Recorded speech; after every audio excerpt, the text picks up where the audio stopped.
Hello, friends, and welcome to the Black Forest Star Party. We have three terrific speakers today for you, your enjoyment, and our topics we hope will meet with your satisfaction.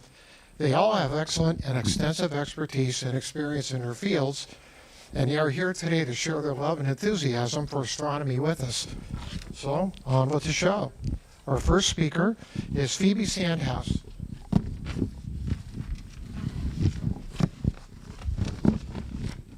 Phoebe is an astronomy and astrophysics Ph.D. candidate at Penn State.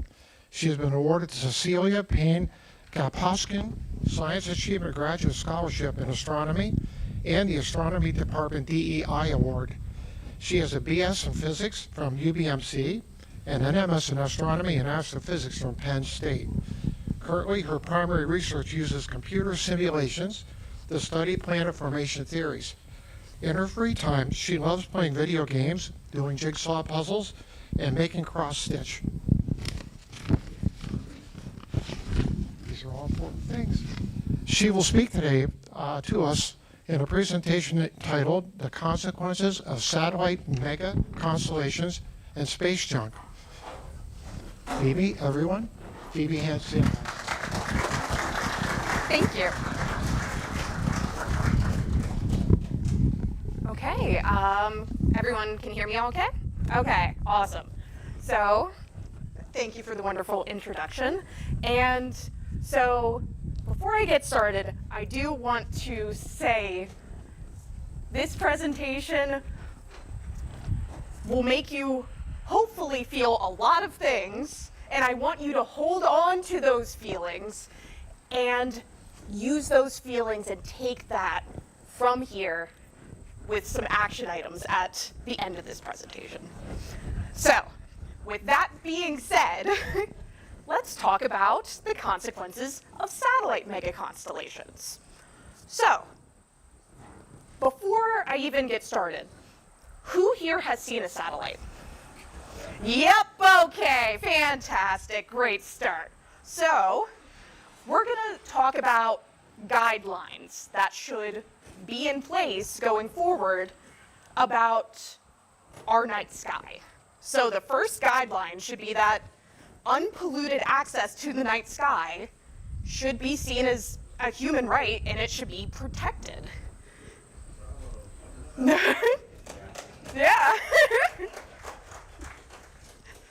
You on the November ballot. I wish. So astronomy is probably one of the most, if not the most ancient science. The wind, I'll try and angle my body away from the wind. So people have been looking up at the sky and noticing patterns for thousands and thousands of years. Basically, since we've just been people. It's part of being human. We saw patterns. It helped us to figure out how and when we should plant and the changing of the seasons.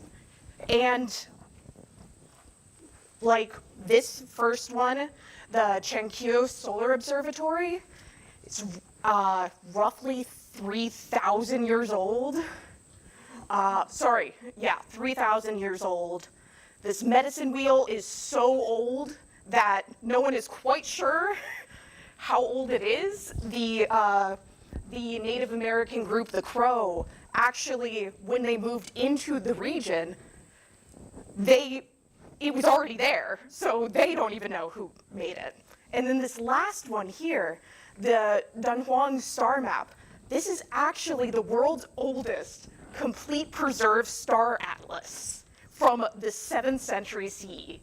So it might be a little bit hard to see, but all of those constellations are super detailed and labeled, and all the stars are labeled as well. So we've been doing this for a while. Astronomy is not new.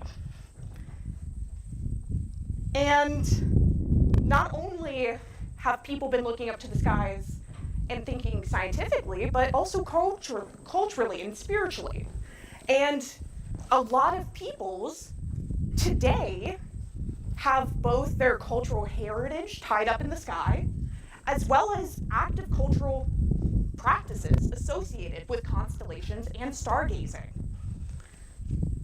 So, as we probably are all very familiar with, our access to the night sky is extremely restricted by urban light pollution.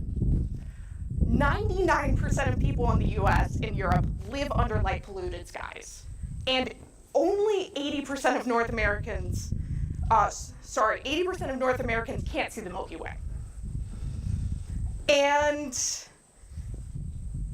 this, if you are like older than me, you've probably noticed it's gotten worse. It really, really has. So this night sky that you may have been able to grow up with, I never got to see.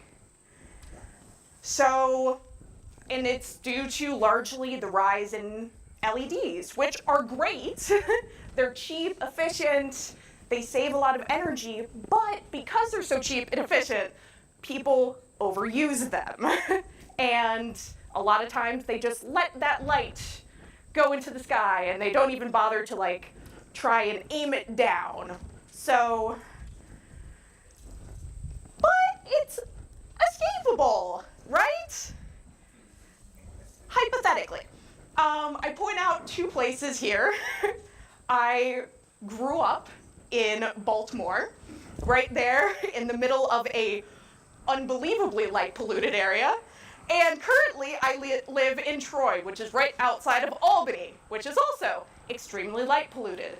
So I didn't get to see the Milky Way as an astronomer, like as someone who studies astronomy and astrophysics until I gave my talk here 2 years ago. That was the first time I got to see the Milky Way. Yeah, so there's a new problem.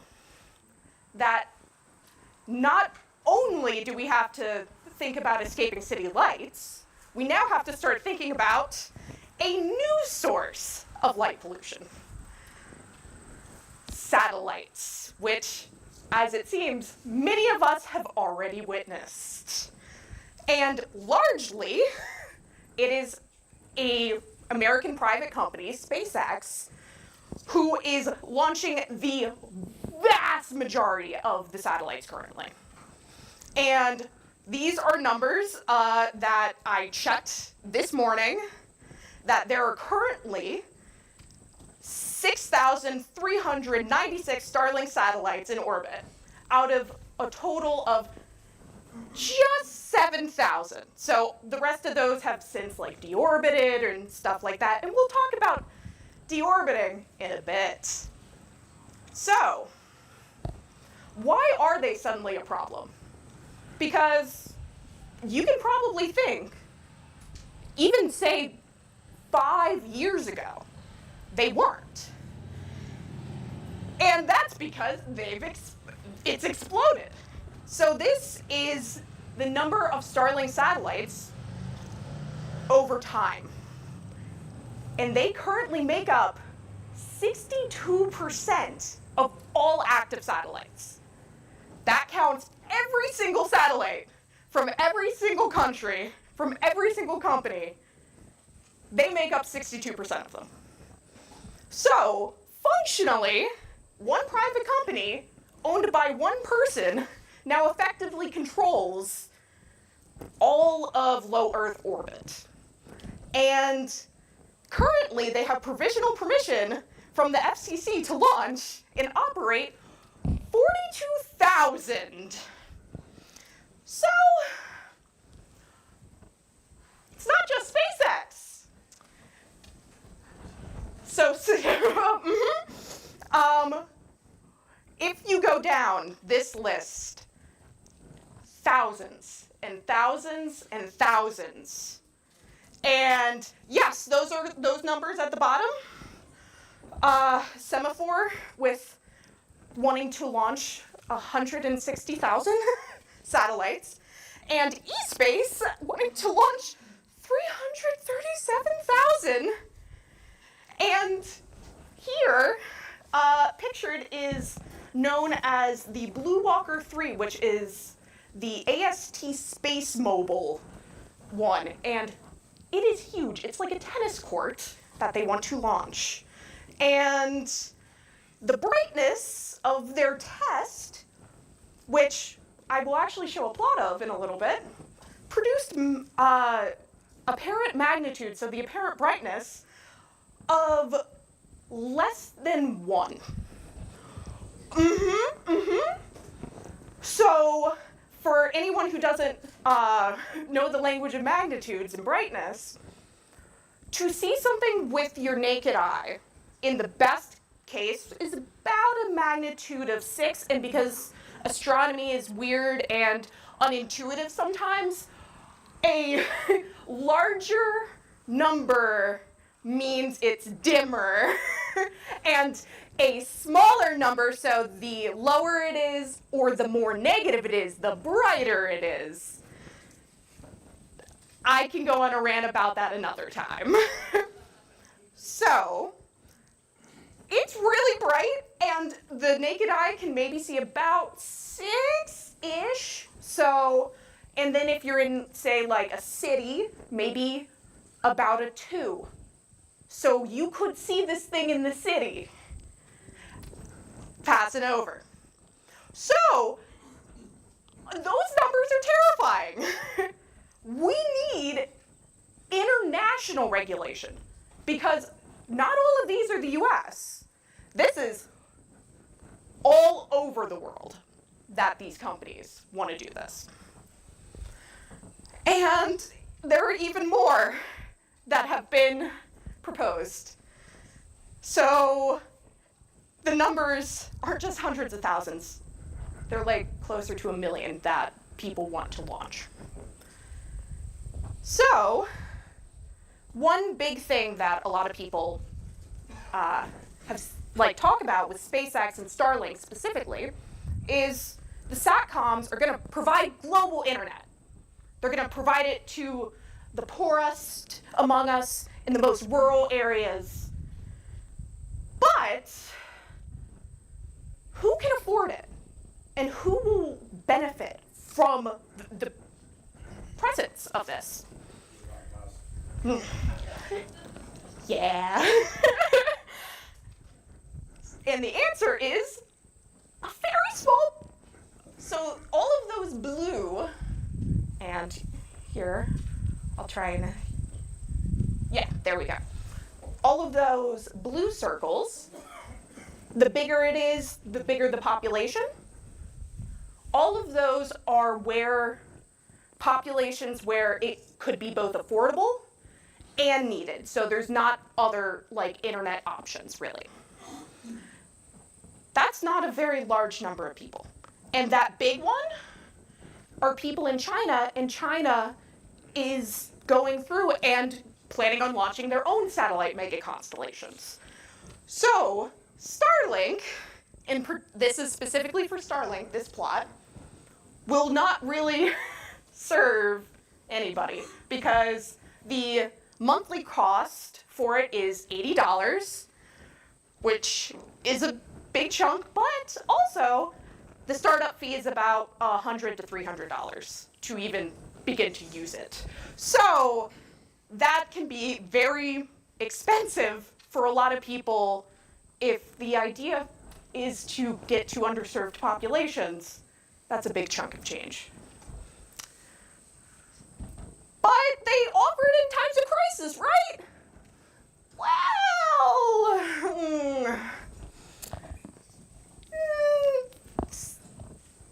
for a times, maybe.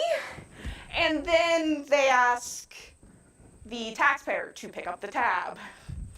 And yeah, so not only that, but one headline here that says Ukraine relies on Starlink. However, Russia seems to also be bypassing sanctions to use the same satellites. So, the problem for astronomy, these satellites are very reflective. You see them at night because there are still some rays of the sun that are able to hit them and then reflect the light right back at us. So back in the day, it used to actually be kind of exciting to see a satellite. Now it is mundane and annoying, and there aren't any rules. There aren't any regulations about satellite brightness, or number of launches, or number of satellites, or really anything. So companies don't have a real incentive to make them fainter or to do fewer launches or any of that. So, how bright are they? So, for Starlink, the original Starlink, about a magnitude 5 with some spread in there. So, and these are for observations actually right about our latitude. So, this is too bright if you want to do astronomy. And I'll specify exactly what I mean by that in a moment. So, a lot of astronomers and the public complained about how bright they were. And they actually listened. So they first started with DarkSat, where they painted these panels black so they wouldn't reflect as much light. And then there's also this VisorSat, which is basically like a sun shield, which would block some of the incoming light rays from the sun. So, VisorSat, because DarkSat actually was very quickly retired because they realized painting it black meant it absorbed a lot more heat, and that caused failure. So, they went with VisorSat. So, they were fainter. However, the real goal that astronomers want to see these satellites meet is a magnitude of 7. So they weren't quite faint enough. And additionally, so DarkSat didn't work out, SpaceX also ended up stopping doing VisorSat for their satellites because it interfered, the visor interfered with their laser communication systems. So, VisorSats were fainter. They weren't quite faint enough. They were still largely, they could be naked eye visible, but also that 7th magnitude for brightness is because anything brighter than that is potentially damaging to cameras in large telescopes, which we spend a lot of money on, especially as the taxpayer. We want to get science out of that. But the new Gen 2 Starlink minisats seem promising. Just in a paper in May, the brightness was measured to be about a 7.5. That's awesome! Oh no. Oh no. Their new mini direct-to-cell satellites, however,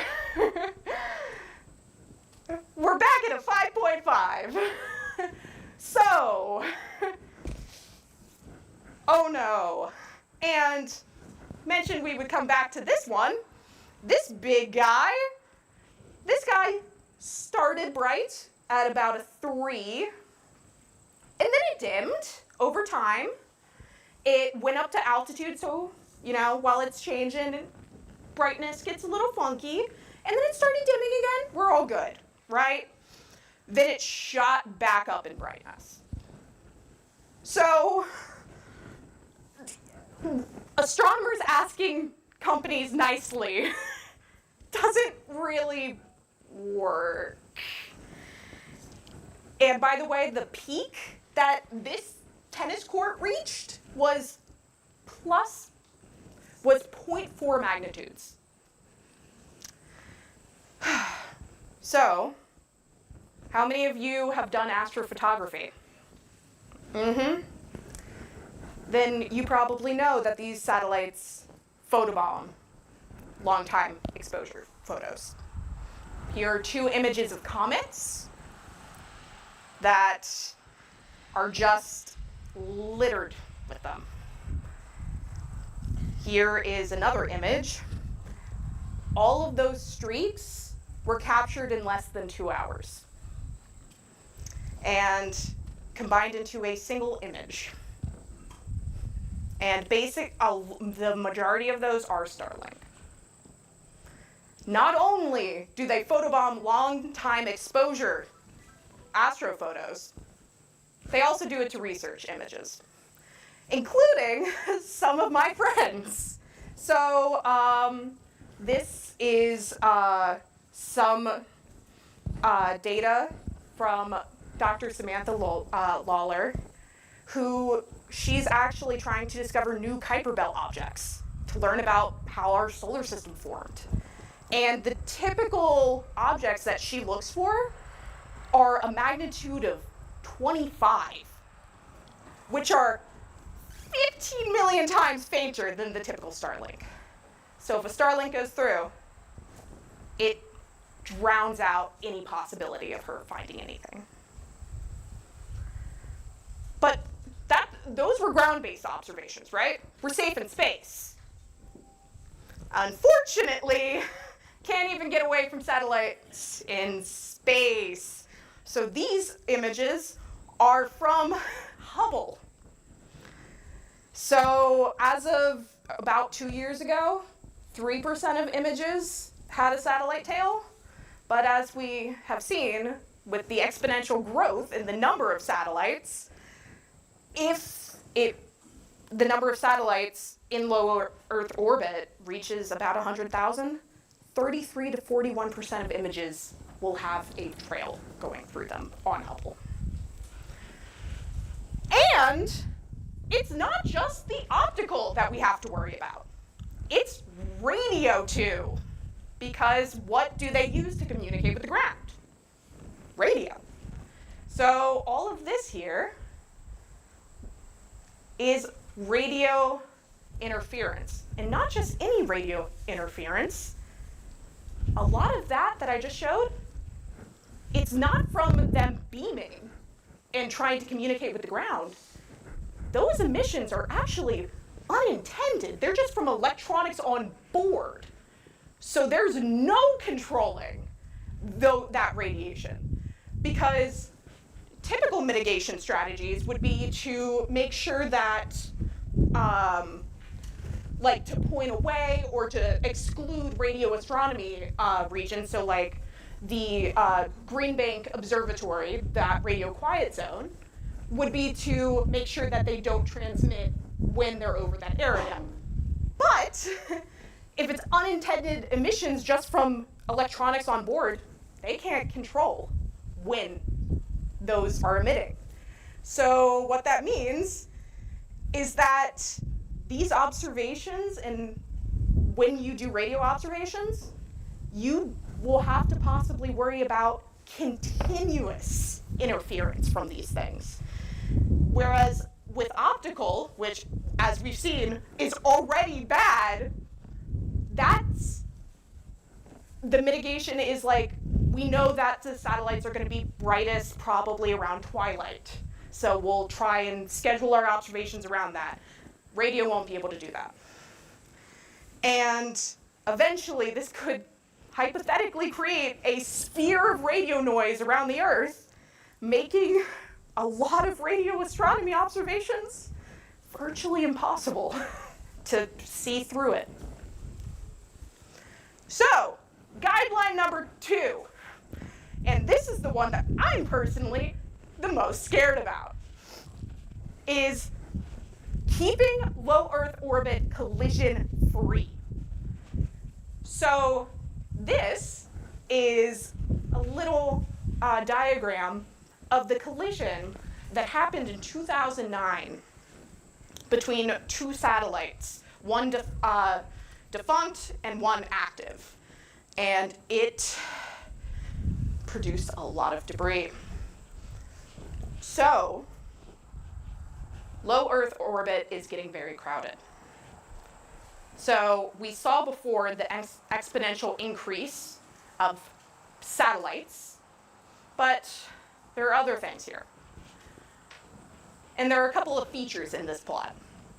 So this first big jump in fragments was a Chinese anti-satellite weapons test in 2007, which created a lot of fragments.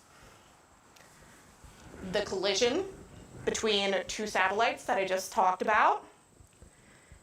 And this one was a more recent anti-satellite weapons test, but it did go back down relatively quickly as those fragments did rapidly deorbit.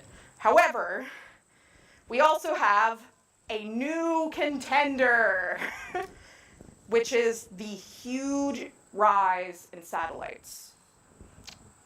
So, this is looking at altitude, so how high up everything is, and it's showing how dense, so how densely packed these different orbits are.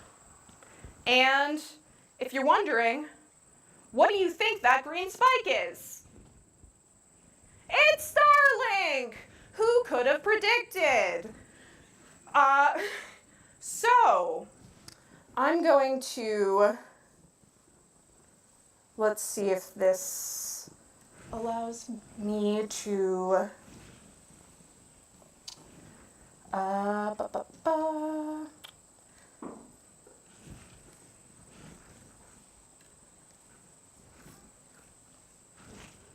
let me do this. And will it allow me to bring it over? Okay, there we go. Okay, so this is live, of the conjunctions between objects in low Earth orbit. And over here is how close they come to hitting each other. Oh God! These things, remember, they're traveling kilometers per second, like about 14 kilometers per second. So, if they come within a kilometer,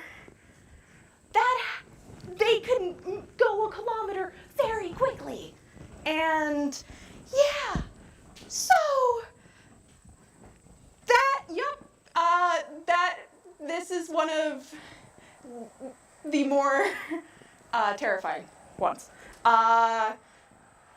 So that can only get worse. And let me see if I can now actually bring back my cursor.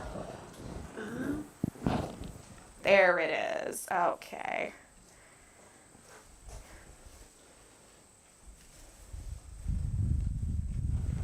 Oh, let me just go right back to where we were.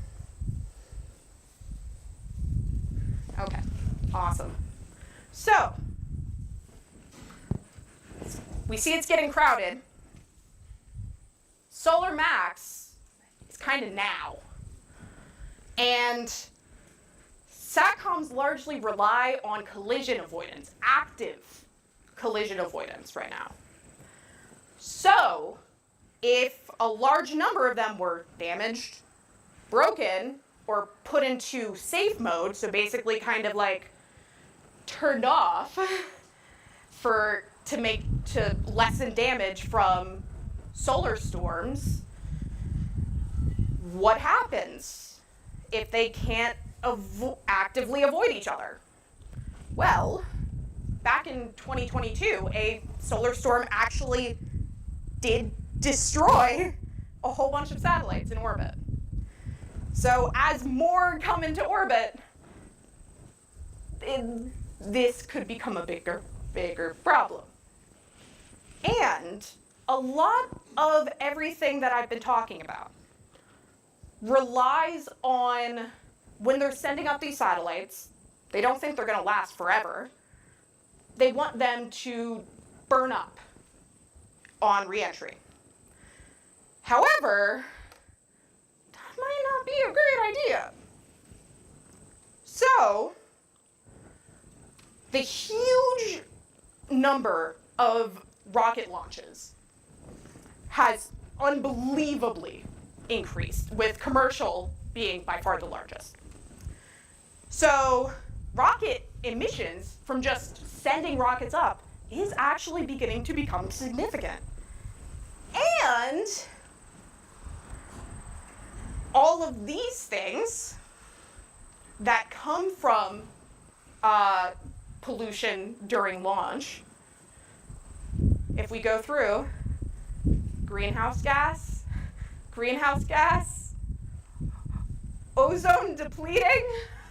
You remember the thing that I was taught when I was young about there was a hole in the ozone layer and it was really bad. Everyone was really scared, but we fixed it. We might be making another problem. And more greenhouse gases right now is not a great idea. So, the idea of like new space, so all of these satellites getting sent up by commercial industries, they're applying the consumer electronics model to space. They don't think they're going to last forever, maybe 5 years, and allows for regular updates, upgrades, and failures are easily replaced. So, what's happening to all of the stuff that's, coming down from orbit?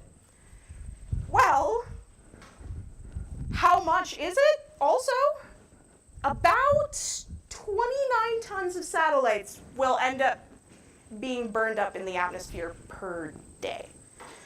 And to put that into perspective, about 54 tons of little space rocks come in per day, but only about 1% of them is aluminum.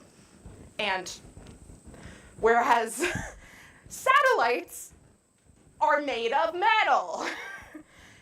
So that is bad to put into the atmosphere, especially in huge amounts.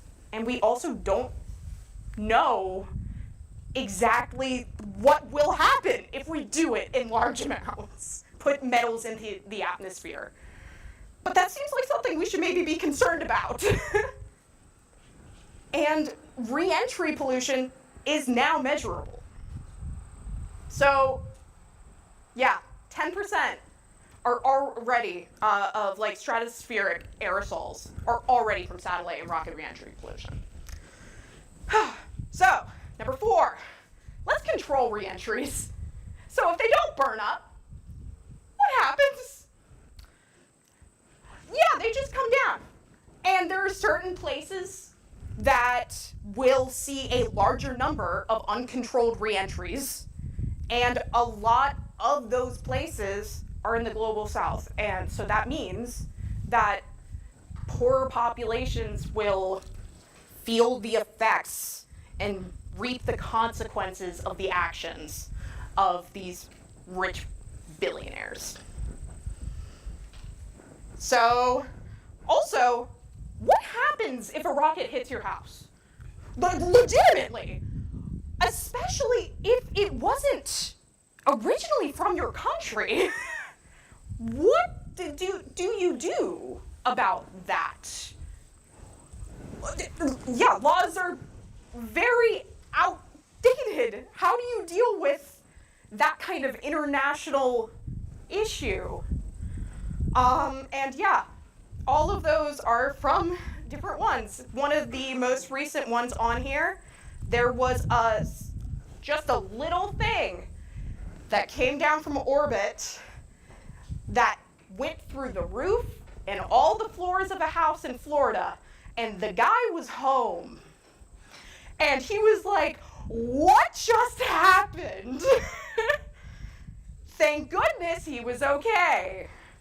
However, we've gotten lucky so far.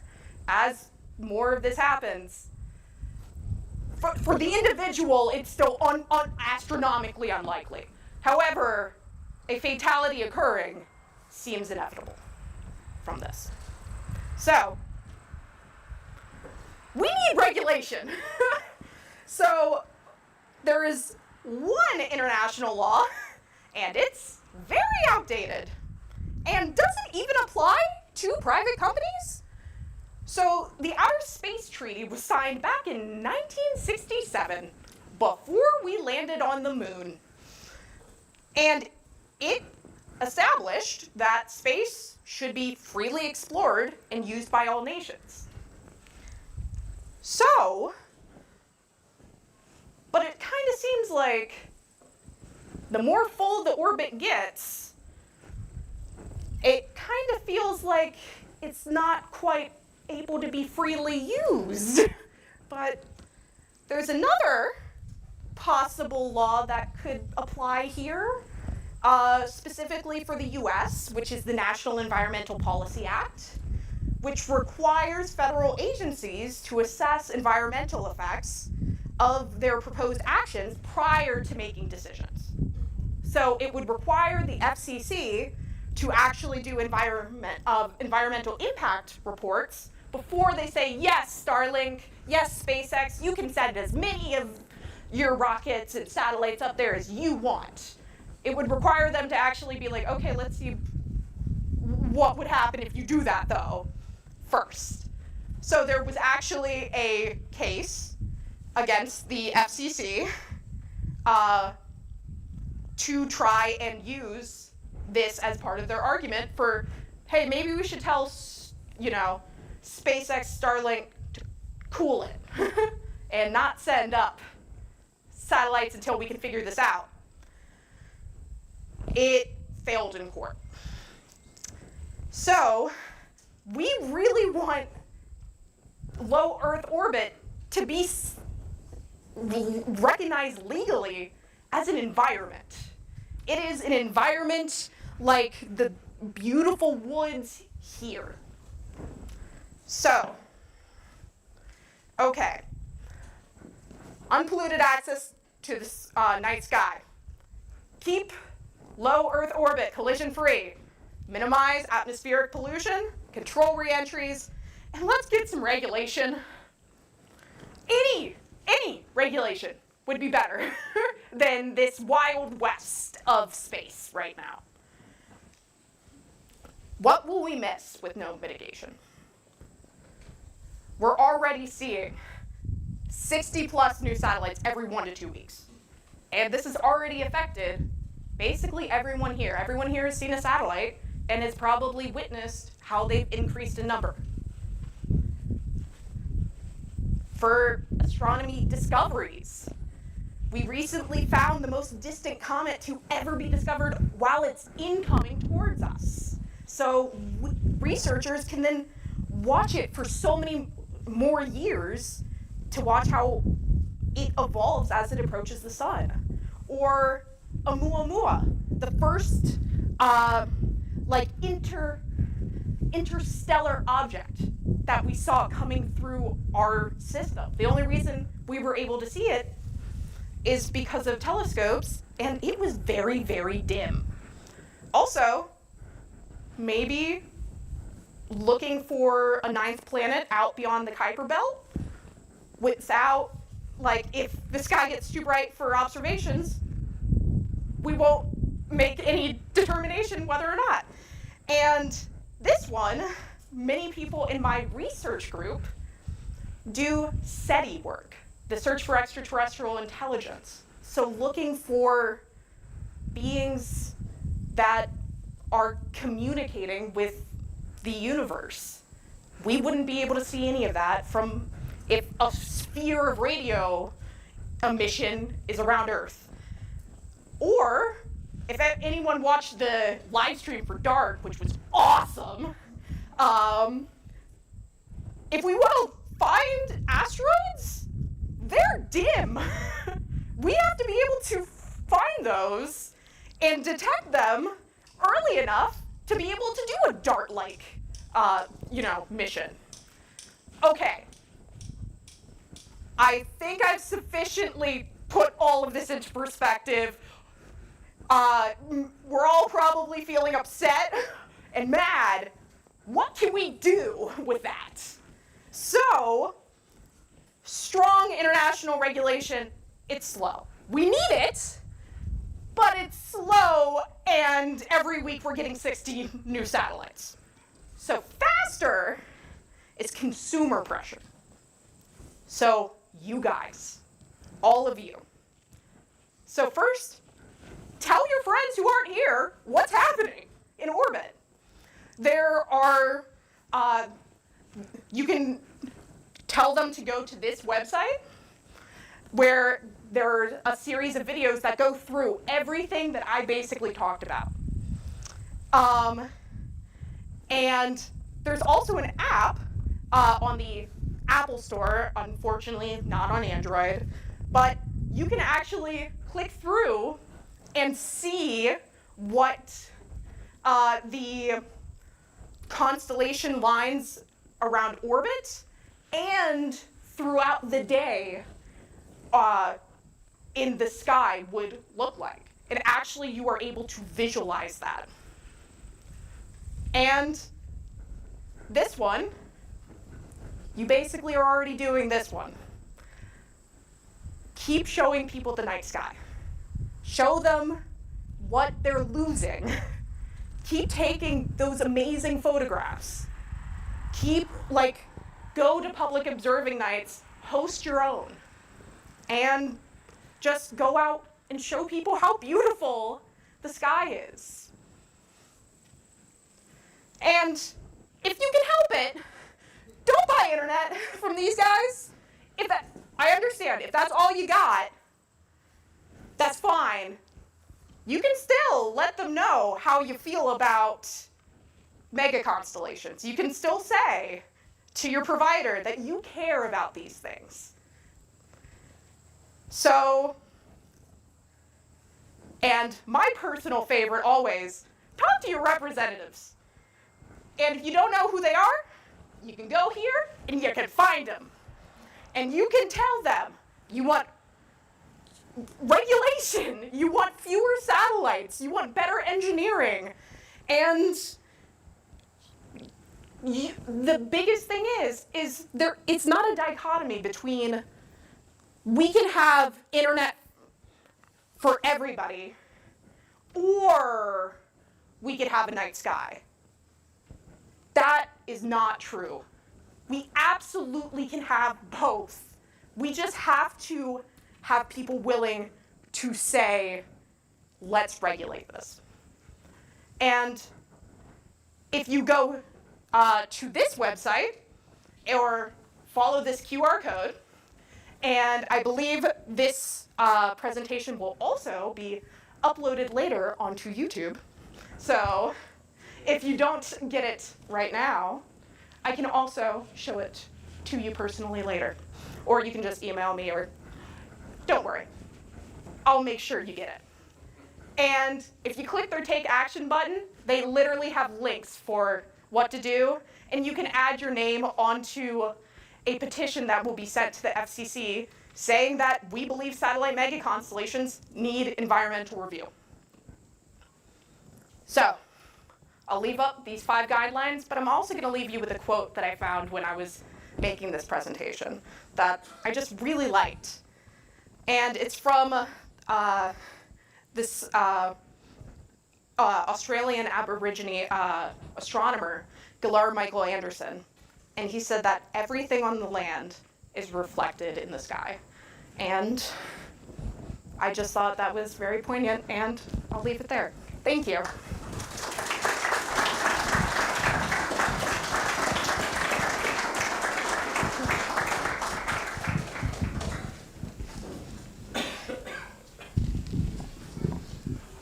Phoebe, thank you for a terrific presentation. Are there any questions? Yeah, Phoebe, regarding astrophotography, I Yeah. wonder if there could be a dynamic filter that detects and filters out anything moving faster than a few pixels or arc seconds per second, so that would filter out all this non-astronomical stuff in real time. Yeah, I've seen some people kind of talk about that, and that would require a huge amount of, like, first it would have to be able to identify, like, objects, which would be probably, like, determining that with noise and everything would be a little bit difficult, but also having the resolution to do it would also be probably hard. And then it's like, do you mask those pixels out? Do you turn them off? Do you, like, and a lot of that technology, I'm not an instrumentalist, I should say. That's a big thing, but I assume that it's probably very, very difficult. Any? I can contribute there. Oh, yeah. You stack, and you just, as a photographer, you typically take lots of images and stack them. Those trails only show up in one frame. So the averaging gets rid of it. Good. Yeah. So you can largely get rid of it with astrophotography, but with, like, actual, yep. So I worked at the Green Bank Observatory, and we've had this problem for ages. The problem is that if you take out something with a filter, you're also taking out what's behind it. in the Yep. Same wavelength or frequency. Yep. And instead of having white in your stream, you'll have a dark stream. Yep. You lose all of that. Whatever was behind it is lost. There's no gaining it back. It's just gone. And yeah, it's heartbreaking to me. Like, it just, yeah. Oh. The AST satellite, has that been launched yet? So I know that at least one, so a test one I for sure has. They want to launch, I think, 100 of them. I don't think they've gotten to that yet, but they have launched. That was real data of how bright it got. And it was weird, and it varied. So we can't even completely predict how bright these monsters will be. So these companies, these private companies like SpaceX, Mm-hmm. do they need any kind of permissions before they launch these satellites, or are they just So they need permissions from the FCC, but as we've seen, it's largely been more or less a carte blanche, like, go ahead. So the follow-up to that is, you would think that the government has a vested interest in protecting their spy satellites. Yeah. defense satellites, Yes. communication satellites, so it's kind of hard Absolutely. to believe that these private companies can just throw whatever they want up into the sky. Yeah. It sounds like they're being a little too reactive to proactive, the government. I completely agree. It's bizarre. Yeah. They should protect their interests as well.